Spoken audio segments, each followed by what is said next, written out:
ನಮಸ್ಕಾರ ಸ್ನೇಹಿತರೆ, ನಾನು ಹನುಮಂತ್ ಮಾಗೆ. ಸ್ನೇಹಿತರೆ, ನಿಮ್ಮೆಲ್ಲರಿಗೂ ಕೂಡ ಗೊತ್ತಿರೋ ಹಾಗೆ ಮ್ಯೂಸಿಕ್ ಮೈಲಾರಿ ಕಳೆದ 2-3 ದಿನಗಳಿಂದ ರಿಲೀಸ್ ಆಗಿದ್ರು. ಪ್ರಕರಣದಲ್ಲಿ ಆರೋಪಿಯಾಗಿರುವಂಥ ಮ್ಯೂಸಿಕ್ ಮೈಲಾರಿಗೆ ಏನೋ ಬೇಲು ಸಿಕ್ಬಿಡ್ತು. ಆದರೆ ಕೆಲವು ಜನರು ಅಥವಾ ವಿಶೇಷವಾಗಿ ಹೇಳುವಂಥದ್ದಾದರೆ ಅಭಿಮಾನಿಗಳಿಂದ ಈಗ ಮ್ಯೂಸಿಕ್ ಮೈಲಾರಿಗೆ ಕುತ್ತು ಬರುವಂಥ ಸಾಧ್ಯತೆ ಅಂಥದ್ದೆಲ್ಲವೂ ಕೂಡ ಮೇಲ್ನೋಟಕ್ಕೆ ಕಾಣಿಸ್ತಾ ಇದೆ. ಯಾಕೆ ಈ ಒಂದು ಮಾತನ್ನು ಹೇಳ್ತಾ ಇದ್ದೀನಿ ಅಂತಂದರೆ, ಸೋಷಿಯಲ್ ಮೀಡಿಯಾದಲ್ಲಿ ಆ ರೀತಿಯಾದಂಥ ಒಂದಿಷ್ಟು ಮಾಹಿತಿಗಳು ಮತ್ತು ಒಂದಿಷ್ಟು ಬೇಡವಾದಂಥ ಆರೋಪಗಳು ಅಥವಾ ಬೇಡವಾದಂಥ ವಿಡಿಯೋಗಳು ಸೋಷಿಯಲ್ ಮೀಡಿಯಾದಲ್ಲಿ ಸದ್ದು ಮಾಡ್ತಾ ಇದ್ದಾವೆ. ಏನಿದು ಈ ಪ್ರಕರಣಕ್ಕೆ ಸಂಬಂಧಪಟ್ಟ ಹಾಗೆ ಮ್ಯೂಸಿಕ್ ಮೈಲಾರಿಗೆ ಯಾವ ರೀತಿಯಾದಂಥ ಸಂಕಷ್ಟವನ್ನು ಎದುರಿಸಬಹುದು ಅಥವಾ ಸಂಕಷ್ಟಗಳು ಎದುರಾಗಬಹುದು, ಈ ಕುರಿತಾಗಿ ಒಂದಿಷ್ಟು ಮಾಹಿತಿಯನ್ನು ಗಮನಿಸ್ತಾ ಹೋಗೋಣ. ಸಾಧ್ಯವಾದರೆ ವಿಡಿಯೋನ ಕೊನೆವರೆಗೂ ನೋಡಿ. ಅಂತಹ ಕೆಟ್ಟ ಪರಿಸ್ಥಿತಿಯಲ್ಲಿ ಮ್ಯೂಸಿಕ್ ಮೈಲಾರಿಯ ಸಿಚುವೇಶನ್ ಇದೆ ಎಂಬುದು ನಿಮಗೆ ಸ್ಪಷ್ಟವಾಗಿ ಅರ್ಥ ಆಗುತ್ತೆ. ಇದರ ಬಗ್ಗೆ ಮಾತನಾಡಬಾರ್ದು ಅಂತ ಅಂದ್ಕೊಂಡೆ, ಬದಲಿಗೆ ಮಾತನಾಡುವಂಥ ಅನಿವಾರ್ಯತೆ ಎದುರಾಗಿ ಬಿಟ್ಟಿದೆ. ಹಾಗಾಗಿ ಈ ಒಂದು ವಿಷಯವನ್ನು ನಿಮ್ಮ ಮುಂದೆ ಇಡ್ತಾ ಇರುವಂಥದ್ದು. ಸಾಧ್ಯವಾದರೆ ಕೊನೆವರೆಗೂ ನೋಡಿ ಅಂತ ಹೇಳ್ತಾ, ನೀವೇನಾದರೂ ನಮ್ಮ ಚಾನಲ್ನ ಸಬ್ಸ್ಕ್ರೈಬ್ ಮಾಡಿಕೊಳ್ಳದೆ ವಿಡಿಯೋವನ್ನು ಗಮನಿಸ್ತಾ ಇದ್ದರೆ ಈ ಕೂಡಲೇ ಸಬ್ಸ್ಕ್ರೈಬ್ ಮಾಡಿ. ಹೆಚ್ಚಿನ ವಿಡಿಯೋಗಳಿಗಾಗಿ ಬೆಲ್ ಐಕನ್ ಕೂಡ ಕ್ಲಿಕ್ ಮಾಡಿಕೊಳ್ಳಿ. ಸ್ನೇಹಿತರೆ, ನೇರವಾಗಿ ವಿಷಯಕ್ಕೆ ಬಂದು ಬಿಡೋಣ. ಮೊನ್ನೆ ಅಷ್ಟೇ ಮ್ಯೂಸಿಕ್ ಮೈಲಾರಿ ಬೇಲ್ ಮೇಲೆ ಅಂದರೆ ಷರತ್ತುಬದ್ಧ ಜಾಮೀನನ್ನು ಪಡೆದುಕೊಂಡು ಈಗ ಹೊರಗಡೆ ಬಂದಿದ್ದಾರೆ. ಈ ಒಂದು ಹೊರಗಡೆ ಬಂದ ನಂತರ ಸಾಕಷ್ಟು ಜನ ಬಾಸ್ ಎಂಟ್ರಿ ಅಥವಾ ಹುಲಿ ಎಂಟ್ರಿ, ಸಿಂಹ ಎಂಟ್ರಿ, ಕರಡಿ ಎಂಟ್ರಿ, ನಾಯಿ ಎಂಟ್ರಿ, ಈ ರೀತಿಯಾಗಿ ವಿಡಿಯೋಗಳನ್ನು ಸೋಷಿಯಲ್ ಮೀಡಿಯಾದಲ್ಲಿ ಪೋಸ್ಟ್ ಮಾಡ್ತಾ ಇದ್ದೀರಿ. ಇದು ಅಭಿಮಾನನೋ ಅಂಧಾಭಿಮಾನನೋ ಗೊತ್ತಿಲ್ಲ, ಈ ಕುರಿತಾಗಿ ಹೆಚ್ಚು ಚರ್ಚೆ ಬೇಡ. ಇದರಿಂದ ಮ್ಯೂಸಿಕ್ ಮೈಲಾರಿಗೆ ಯಾವ ರೀತಿಯಾದಂಥ ಸಂಕಷ್ಟ ಎದುರಾಗುತ್ತೆ ಎಂಬುದನ್ನು ನಾನು ನಿಮಗೆ ಸ್ಪಷ್ಟವಾಗಿ ನೀಡಿಬಿಡ್ತೀನಿ. ಷರತ್ತುಬದ್ಧ ಜಾಮೀನು. ಷರತ್ತುಬದ್ಧ ಜಾಮೀನು ಅಂತಂದರೆ ಸ್ಪಷ್ಟವಾಗಿ ನೀವು ಅರ್ಥ ಮಾಡ್ಕೊಳ್ಬೇಕು. ಮ್ಯೂಸಿಕ್ ಮೈಲಾರಿಗೆ ಕೆಲವೊಂದಿಷ್ಟು ರಿಸ್ಟ್ರಿಕ್ಷನ್ಸ್ ಇರುತ್ತೆ. ಹೀಗೇ ಇರಬೇಕು ಅನ್ನುವಂಥ ಒಂದಿಷ್ಟು ರೂಲ್ಸ್ಗಳು ಇರುತ್ತೆ. ಅಂದರೆ ಹಾಗಂತ ಸ್ವತಂತ್ರವನ್ನು ಕಸ್ಕೊಂಡಿದ್ದಾರೆ ಅಂತ ಅಲ್ಲ, ಒಂದಿಷ್ಟು ಷರತ್ತುಗಳನ್ನು ಹಾಕಿರ್ತಾರೆ. ಕೆಲವೊಂದಿಷ್ಟು ಹೊರಗಡೆ ಹೋದ ಮೇಲೆ ಈ ರೀತಿಯಾಗಿಯೇ ಇರಬೇಕು. ಅಂದರೆ ಕಾರ್ಯಕ್ರಮಗಳಿಗೆ ಹೋಗಬೇಕಾದ್ರೆ ಯಾವ ರೀತಿಯಾಗಿ ಇರಬೇಕು ಅಥವಾ ಯಾವಾಗ ಕಾರ್ಯಕ್ರಮಗಳಿಗೆ ಹೋಗಬೇಕು, ಕಾರ್ಯಕ್ರಮದಲ್ಲಿ ಇತಿಮಿತಿಗಳು ಹೇಗಿರಬೇಕು, ಕಾರ್ಯಕ್ರಮದಲ್ಲಿ ಏನಾದರೂ ಹಾಡುಗಳನ್ನು ಹಾಡ್ತಾರೆ ಅಂತಂದರೆ ಆ ಹಾಡುಗಳು ಹೇಗಿರಬೇಕು, ಈ ರೀತಿಯಾದಂಥ ಒಂದಿಷ್ಟು ಷರತ್ತುಗಳು ಇರ್ತಾವೆ. ಹಾಗಂತ ಇದೇ ರೀತಿಯಾದಂಥ ಷರತ್ತಿದೆ ಅಂತ ನಾನು ಹೇಳೋದಕ್ಕೆ ಹೋಗ್ತಾ ಇಲ್ಲ, ಬದಲಿಗೆ ನಿಮಗೆ ಅರ್ಥ ಆಗಲಿ ಅನ್ನೋ ಕಾರಣದಿಂದಾಗಿ ಷರತ್ತುಬದ್ಧ ಜಾಮೀನು ಅಂದರೆ ಹೇಗಿರುತ್ತೆ ಅನ್ನೋದನ್ನು ನಿಮಗೆ ಈ ಒಂದು ಮೈಲಾರಿ ಕೇಸ್ನಲ್ಲಿ ಅರ್ಥ ಆಗಲಿ ಅನ್ನೋ ಕಾರಣಕ್ಕೆ ಈ ರೀತಿಯಾಗಿ ಎಕ್ಸ್ಪ್ಲೇನ್ ಮಾಡ್ತಾ ಇರುವಂಥದ್ದು. ಹಾಗಾಗಿ ಕೆಲವೊಂದಿಷ್ಟು ಷರತ್ತುಗಳು ಇರ್ತವೆ. ಹಾಗಾಗಿ ಮ್ಯೂಸಿಕ್ ಮೈಲಾರಿ ಅವರು ಹೊರಗಡೆ ಬಂದ ತಕ್ಷಣ ಯಾವುದೇ ಕಾರ್ಯಕ್ರಮಕ್ಕೂ ಹೋಗಿಲ್ಲ. ನಿಮಗೆ ಒಂದು ಸ್ಪಷ್ಟನೆಯನ್ನು ಕೂಡ ಈ ಸಂದರ್ಭದಲ್ಲಿ ಕೊಟ್ಟು ಬಿಡ್ತೀನಿ. ಮ್ಯೂಸಿಕ್ ಮೈಲಾರಿಗೆ ಬೇಲ್ ಸಿಕ್ಕಾದ ಬಳಿಕ ಹೊರಗಡೆ ಬಂದ ಬಳಿಕ ಯಾವುದೇ ಕಾರ್ಯಕ್ರಮಕ್ಕೂ ಇದುವರೆಗೂ ಹೋಗಿಲ್ಲ. ಅವರದೇ ಕುಟುಂಬದಲ್ಲಿ ಅವರು ಬ್ಯುಸಿಯಾಗಿದ್ದಾರೆ.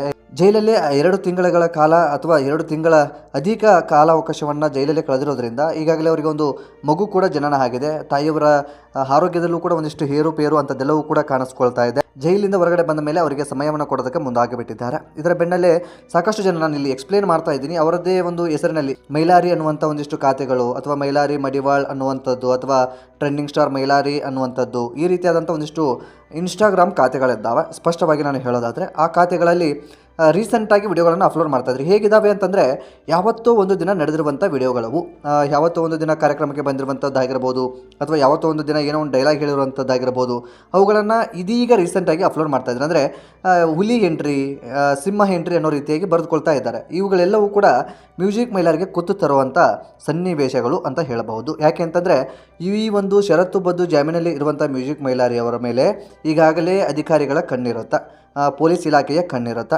ಹೇಗಿದ್ದಾರೆ, ಹೇಗೆ ನಡೀತಾ ಇದ್ದಾರೆ, ಏನಾದರೂ ಹೆಚ್ಚು ಕಡಿಮೆ ಹಾರಾಡ್ತಾ ಇದ್ದಾರಾ ಅಥವಾ ಹೆಚ್ಚು ಕಡಿಮೆ ಮಾಡ್ತಾ ಇದ್ದಾರಾ, ಒಂದಿಷ್ಟು ಏನಾದರೂ ಈ ಒಂದು ಷರತ್ತುಗಳಲ್ಲಿ ವೇರಿಯೇಷನ್ ಆದರೆ ಮತ್ತೆ ಮ್ಯೂಸಿಕ್ ಮೈಲಾರಿಯನ್ನು ಬಂಧಿಸುವಂಥ ಸಾಧ್ಯತೆ ಇರುತ್ತೆ. ಈ ಒಂದು ಕುರುಡು ಅಭಿಮಾನಿಗಳು ದಾರಿ ಮಾಡಿ ಕೊಡ್ತಾ ಇದ್ದಾರೆ. ಅಂದರೆ ಅಭಿಮಾನ ಇರಬೇಕು, ಆದರೆ ಕುರುಡು ಅಭಿಮಾನ ಇರಬಾರ್ದು, ಸ್ಪಷ್ಟವಾಗಿ ಹೇಳ್ತಾ ಇರುವಂಥದ್ದು. ಇದರಿಂದ ನೀವು ಈ ರೀತಿಯಾಗಿ ಪೋಸ್ಟ್ಗಳನ್ನು ಮಾಡೋದ್ರಿಂದ ಆಗಿರ್ಬೋದು ಅಥವಾ ಈ ರೀತಿಯಾಗಿ ಪೋಸ್ಟ್ಗಳನ್ನ ಹಂಚಿಕೊಳ್ಳೋದ್ರಿಂದ ಆಗಿರ್ಬೋದು, ಮ್ಯೂಸಿಕ್ ಮೈಲಾರಿಗೆ ಒಂದು ಕಡೆಯಿಂದ ನೇರವಾಗಿ ಹೊಡೆತ ಬೀಳ್ತಾ ಇರುತ್ತೆ. ಅವರ ಬದುಕಿಗೂ ಕೂಡ ಅದು ಒಂದು ಕುತ್ತು ತರುವಂಥ ಸಾಧ್ಯತೆ ಇರುತ್ತೆ. ಮತ್ತು ಮ್ಯೂಸಿಕ್ ಮೈಲಾರಿ ಬಂಧನ ಆಗುವಂಥ ಸಾಧ್ಯತೆಗಳು ಕೂಡ ಸ್ಪಷ್ಟವಾಗಿ ಗೋಚರಿಸ್ತಾ ಇರ್ತವೆ. ಇಲ್ಲಿ ಒಂದು ಕ್ಲಾರಿಟಿ ನಿಮಗಿರಲಿ. ನಿಮಗೆ ಈ ಒಂದು ಸಂದರ್ಭಕ್ಕೆ ಈ ಉದಾಹರಣೆ ಸೂಕ್ತ ಹೌದು ಅಲ್ವಾ ಗೊತ್ತಿಲ್ಲ, ಆದರೆ ಸೂಕ್ತ ಅನ್ನೋ ಕಾರಣಕ್ಕೆ ಹೇಳ್ತೀನಿ. ಈ ಹಿಂದೆಯೂ ಕೂಡ ಕೊಲೆ ಆರೋಪದಲ್ಲಿ ದರ್ಶನ್ ಅವರು ಒಳಗಡೆ ಜೈಲಲ್ಲಿ ಇದ್ದರು. ಆದರೆ ಏನೋ ಒಂದು ಕಾರಣದಿಂದಾಗಿ ಬೇಲ್ ಕೂಡ ಸಿಕ್ಕಿತ್ತು. ಆದರೆ ಈ ಬೇಲ್ ಸಿಕ್ಕಾದ ಬಳಿಕ ಅವರು ಸಿನಿಮಾದಲ್ಲಿ ಬ್ಯುಸಿ ಆಗಿಬಿಡ್ತಾರೆ. ಸಿನಿಮಾದಲ್ಲಿ ಬ್ಯುಸಿ ಆದಂಥ ಸಂದರ್ಭದಲ್ಲಿ ಮತ್ತೆ ಬೇಲ್ ಕ್ಯಾನ್ಸಲ್ ಆಗಿ ಸುಪ್ರೀಂ ಕೋರ್ಟ್ವರೆಗೂ ಹೋಗಿ ಸುಪ್ರೀಂ ಕೋರ್ಟಲ್ಲಿ ಬೇಲ್ ಕ್ಯಾನ್ಸಲ್ ಆದ ಬಳಿಕ ಮತ್ತೆ ಬಂಧನವನ್ನು ಮಾಡೋದಕ್ಕೆ ಸುಪ್ರೀಂ ಕೋರ್ಟ್ ಆದೇಶವನ್ನು ಹೊರಡಿಸುತ್ತೆ. ಹಾಗಾಗಿ ಸುಪ್ರೀಂ ಕೋರ್ಟಿಂದ ಆದೇಶ ಬಂದ ಬಳಿಕ ಮತ್ತೆ ದರ್ಶನ್ ಅವರನ್ನು ಬಂಧನ ಮಾಡೋದಕ್ಕೆ ಸಾಧ್ಯವಾಗುತ್ತೆ. ಅಂದರೆ ಇದೇ ಪರಿಸ್ಥಿತಿ ಮ್ಯೂಸಿಕ್ ಮೈಲಾರಿಗೂ ಬರಬಹುದು.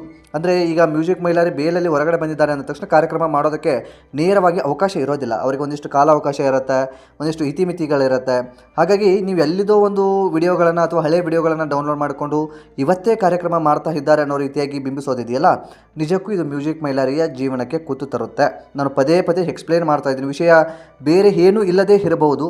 ಪದೇ ಪದೇ ಎಕ್ಸ್ಪ್ಲೇನ್ ಮಾಡ್ತಾ ಇರುವಂಥ ಉದ್ದೇಶ ಇಷ್ಟೇ. ಮತ್ತೆ ನಿಮ್ಮಿಂದ ಅಥವಾ ನಿಮ್ಮ ಅಭಿಮಾನದಿಂದ ಅವರ ಕುಟುಂಬಕ್ಕೆ ಆಗಿರ್ಬೋದು ಅಥವಾ ಮ್ಯೂಸಿಕ್ ಮೈಲಾರಿಗೆ ಜೀವನಕ್ಕೆ ಆಗಿರ್ಬೋದು ಬೇರೆ ರೀತಿಯಾದಂಥ ಕುತ್ತು ತರುವಂಥ ಕೆಲಸ ಆಗಬಾರ್ದು. ಹಾಗಾಗಿ ಒಂದು ಸ್ಪಷ್ಟನೆ ನಿಮಗೆ ಅರ್ಥ ಆಗಲಿ ಅನ್ನೋ ಕಾರಣದಿಂದಾಗಿ ಈ ಒಂದು ವಿಷಯವನ್ನು ಪದೇ ಪದೇ ಎಕ್ಸ್ಪ್ಲೇನ್ ಮಾಡ್ತಾ ಇದ್ದೀನಿ. ಈಗ ನಿಮಗೆ ಒಂದಿಷ್ಟು ಮಾಹಿತಿ ಅರ್ಥ ಆಗಿದೆ ಅಂತ ಅಂದ್ಕೊಳ್ತೀನಿ. ಒಟ್ಟಾರೆಯಾಗಿ ಮ್ಯೂಸಿಕ್ ಮೈಲಾರಿಗೆ ಈಗಾಗಲೇ ಪೋಕ್ಸೋ ಪ್ರಕರಣದಲ್ಲಿಯೂ ಕೂಡ ಆರೋಪಿಯಾಗಿ ಬಂಧಿತರಾಗಿದ್ದರು. ಆದರೆ ಇನ್ನೂ ಒಂದು ಕೂಡ ಕ್ಲಾರಿಟಿನ ಕೊಡ್ತೀನಿ. ಕಳೆದ ವಿಡಿಯೋದಲ್ಲೂ ಕೂಡ ನಾನು ಕ್ಲಾರಿಟಿನ ಕೊಟ್ಟುಬಿಟ್ಟಿದೆ. ಎಷ್ಟು ಜನ ಸ್ಪಷ್ಟವಾಗಿ ಅರ್ಥ ಮಾಡ್ಕೊತಿರೋ ಇಲ್ವೋ ಗೊತ್ತಿಲ್ಲ. ಮ್ಯೂಸಿಕ್ ಮೈಲಾರಿ ಮೇಲೆ ಇರುವಂಥ ಕೇಸ್ ಇದುವರೆಗೂ ಕೂಡ ಕ್ಲಿಯರ್ ಆಗಿಲ್ಲ. ಈ ಕೇವಲ ಒಂದು ಬೇಲ್ ಸಿಕ್ಕಿದೆ. ಆದರೆ ಯಾವುದೇ ಕಾರಣಕ್ಕೂ ಕೇಸ್ ಇನ್ನೂ ಮುಗುದಿಲ್ಲ. ತನಿಖೆ ಹಂತದಲ್ಲಿರುತ್ತೆ, ತನಿಖೆ ನಡೀತಾ ಇರುತ್ತೆ. ತನಿಖೆಗೆ ಮ್ಯೂಸಿಕ್ ಮೈಲಾರಿ ಸ್ಪಂದನೆಯನ್ನು ಮಾಡಬೇಕಾಗುತ್ತೆ. ಯಾವ ಸಂದರ್ಭದಲ್ಲಿ ಕೋರ್ಟ್ ಏನು ಆದೇಶವನ್ನು ಹೊರಡಿಸುತ್ತೋ ಆ ಒಂದು ಆದೇಶಕ್ಕೆ ಆ ವ್ಯಕ್ತಿ ಬದ್ಧನಾಗಿರಬೇಕಾಗುತ್ತೆ. ಕಾನೂನು ರೀತಿಯಲ್ಲಿ ಏನು ಹೋರಾಟ ಮಾಡೋದಕ್ಕೆ ಸಾಧ್ಯನೋ ಆ ರೀತಿಯಾಗಿ ಹೋರಾಟವನ್ನು ಮಾಡೋದಕ್ಕೆ ಸಾಧ್ಯ ಆಗುತ್ತೆ.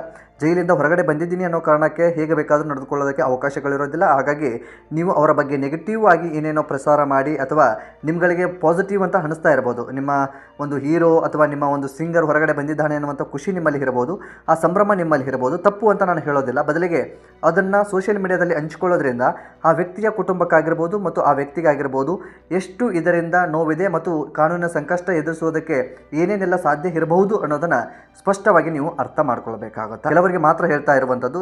ಈಗಾಗಲೇ ಸೋಷಿಯಲ್ ಮೀಡಿಯಾದಲ್ಲಿ ಮ್ಯೂಸಿಕ್ ಮೈಲಾರಿ ಕುರಿತಾಗಿ ಈ ರೀತಿಯಾದಂಥ ವಿಡಿಯೋಗಳು ಕೂಡ ಹರಿದಾಡ್ತಾ ಇದ್ದಾವೆ. ಈ ಹಿಂದೆಯೂ ಕೂಡ ನಾನು ಮ್ಯೂಸಿಕ್ ಮೈಲಾರಿ ಬಿಡುಗಡೆ ಆಗುವಂಥ ಪೂರ್ವದಲ್ಲಿ ಅಂದರೆ ಇಂದಿನ ದಿನವೂ ಕೂಡ ಗಮನಿಸಿದ್ದೆ. ಅವರಿಗೆ ಬೇಲ್ ಆಗಿದೆ, ನಾಳೆ ರಿಲೀಸ್ ಆಗುವಂಥ ಸಂದರ್ಭ ಇದೆ ಅನ್ನೋ ಕಾರಣಕ್ಕೆ ಕೆಲವೊಂದಿಷ್ಟು ವಿಡಿಯೋಗಳು ಕೂಡ ಸೋಷಿಯಲ್ ಮೀಡಿಯಾದಲ್ಲಿ ಹರಿದಾಡ್ತಾ ಇದ್ವು. ಅದು ಏನಂತ ಅಂದರೆ ಅದು ಯಾವುದೋ ದೊಡ್ಡದಾದಂಥ ಒಂದು ಟೀಮ್ ಅಂತ ಕಾಣಿಸುತ್ತೆ. ಉತ್ತರ ಕರ್ನಾಟಕದಲ್ಲಿ ಸಾಕಷ್ಟು ಕಾರ್ಯಕ್ರಮಗಳನ್ನು ಮಾಡಿದ್ದೀವಿ, ಹಾಗೆ ಮಾಡಿದ್ವಿ, ಹೀಗೆ ಮಾಡಿದ್ವಿ ಅನ್ನುವಂಥ ಜಂಬ ಕೊಚ್ಕೊಳ್ಳುವಂಥ ತಂಡ ಅಂತ ಕಾಣಿಸುತ್ತೆ. ಮ್ಯೂಸಿಕ್ ಮೈಲಾರಿ ಜೊತೆ ಊಟ ಮಾಡ್ತಾ ಇರುವಂಥದ್ದು ಅಥವಾ ಪಾರ್ಟಿ ಮಾಡ್ತಾ ಇರುವಂಥ ವಿಡಿಯೋವನ್ನು ಶೇರ್ ಮಾಡಿಬಿಟ್ಟಿದ್ರು. ಹೇಗೆ ಶೇರ್ ಮಾಡಿಬಿಟ್ಟಿದ್ರು ಅಂದರೆ ಈ ಮ್ಯೂಸಿಕ್ ಮೈಲಾರಿ ಈಗಲೇ ಹೊರಗಡೆ ಬಂದಿದ್ದಾನೆ, ಅವನ ಜೊತೆ ನಾವು ಪಾರ್ಟಿ ಮಾಡ್ತಾ ಇದ್ದೀವಿ ಅನ್ನೋ ಮಟ್ಟಕ್ಕೆ ಶೇರ್ ಮಾಡಿಬಿಟ್ಟಿದ್ರು. ಸೊ ನಾವು ಕೂಡ ಯೋಚನೆ ಮಾಡಿದ್ವಿ ಹೇಗೆ ಸಾಧ್ಯ ಇದು ಅನ್ನೋದು ಕೂಡ.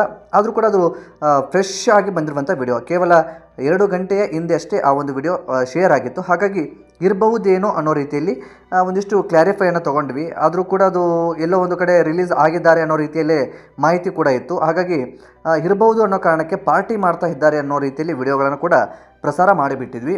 ಹಾಗಾಗಿ ಏನಾಗ್ಬಿಡುತ್ತೆ ಅಂತಂದರೆ ಒಂದು ನ್ಯೂಸ್ ಸೆನ್ಸನ್ನು ಕ್ರಿಯೇಟ್ ಮಾಡುವಂಥ ಸನ್ನಿವೇಶಗಳು ಎದುರಾಗ್ತವೆ. ನ್ಯೂಸ್ ಸೆನ್ಸನ್ನು ಕ್ರಿಯೇಟ್ ಮಾಡೋದನ್ನು ದಯವಿಟ್ಟು ಬಿಟ್ಟುಬಿಡಿ. ಹಾಗಾಗಿ ನೀವು ನ್ಯೂಸ್ ಸೆನ್ಸ್ ಮಾಡೋದ್ರಿಂದ ಆಗಿರಲಿ ಅಥವಾ ಏನೋ ಒಂದು ಸುದ್ದಿ ಮಾಡೋದ್ರಿಂದ ಯಾವುದೂ ಕೂಡ ಒಳ್ಳೆಯದಾಗೋದಿಲ್ಲ. ಯಾವುದಕ್ಕೂ ಒಂದು ಇತಿಮಿತಿ ಅಂತ ಇರುತ್ತೆ. ಇತಿಮಿತಿಯನ್ನು ಯಾರೂ ಕೂಡ ದಾಟೋದಕ್ಕೆ ಹೋಗಬೇಡಿ. ಇತಿಮಿತಿ ದಾಟಿದರೆ ನಿಮಗೂ ಕೂಡ ಸಂಕಷ್ಟ ಎದುರಾಗಬಹುದು. ಅದೇ ರೀತಿಯಾಗಿ ನೀವು ಯಾರ ಬಗ್ಗೆ ಪ್ರಚಾರವನ್ನು ಮಾಡ್ತಾ ಇರ್ತೀರೋ ಅವ್ರಿಗೂ ಕೂಡ ಸಂಕಷ್ಟವನ್ನು ನೀವು ತಂದು ಕೊಡಬಹುದು. ಇದೊಂದು ನಿಮಗೆ ಎಚ್ಚರಿಕೆ ಅಂತ ಅಂದುಕೊಂಡ್ರೂ ಕೂಡ ತಪ್ಪಾಗಲಿಕ್ಕಿಲ್ಲ. ಒಟ್ಟಾರೆಯಾಗಿ ಮ್ಯೂಸಿಕ್ ಮೈಲಾರಿ ಒಳಗಡೆ ಮತ್ತೆ ಹೋಗದೇ ಇರುವ ಹಾಗೆ ಅಭಿಮಾನಿಗಳು ಕಾದುಕೊಳ್ಳಿ. ಅಂಧಾಭಿಮಾನ ತೋರಿಸೋದಕ್ಕೆ ಹೋಗಬೇಡಿ. ಸ್ಪಷ್ಟವಾಗಿ ಹೇಳ್ತಾ ಇದ್ದೀನಿ. ಇದರಿಂದ ನೀವು ಏನು ಬೇಕಾದರೂ ಅಂದುಕೊಳ್ಳಬಹುದು. ಸೊ ಈ ಕುರಿತಾಗಿ ನಿಮ್ಮ ಅನಿಸಿಕೆ ಏನು ಎಂಬುದನ್ನು ಕಾಮೆಂಟ್ ಬಾಕ್ಸಲ್ಲಿ ಮೆನ್ಷನ್ ಮಾಡಿ. ಸಾಧ್ಯವಾದರೆ ಈ ವಿಡಿಯೋನ ನಿಮ್ಮ ಫ್ರೆಂಡ್ಸಿಗೂ ಕೂಡ ಶೇರ್ ಮಾಡಿ. ನಮ್ಮ ಚಾನಲ್ನ ಸಬ್ಸ್ಕ್ರೈಬ್ ಮಾಡಿಕೊಳ್ಳದೆ ವಿಡಿಯೋನ ಗಮನಿಸಿದರೆ ಈ ಕೂಡಲೇ ಸಬ್ಸ್ಕ್ರೈಬ್ ಮಾಡಿ. ಹೆಚ್ಚಿನ ವಿಡಿಯೋಗಳಿಗಾಗಿ ಬೆಲ್ ಐಕಾನ್ ಕೂಡ ಕ್ಲಿಕ್ ಮಾಡಿಕೊಳ್ಳಿ. ಮತ್ತು ಮುಂದಿನ ವಿಡಿಯೋದಲ್ಲಿ ಸಿಗೋಣ. ನಮಸ್ಕಾರ.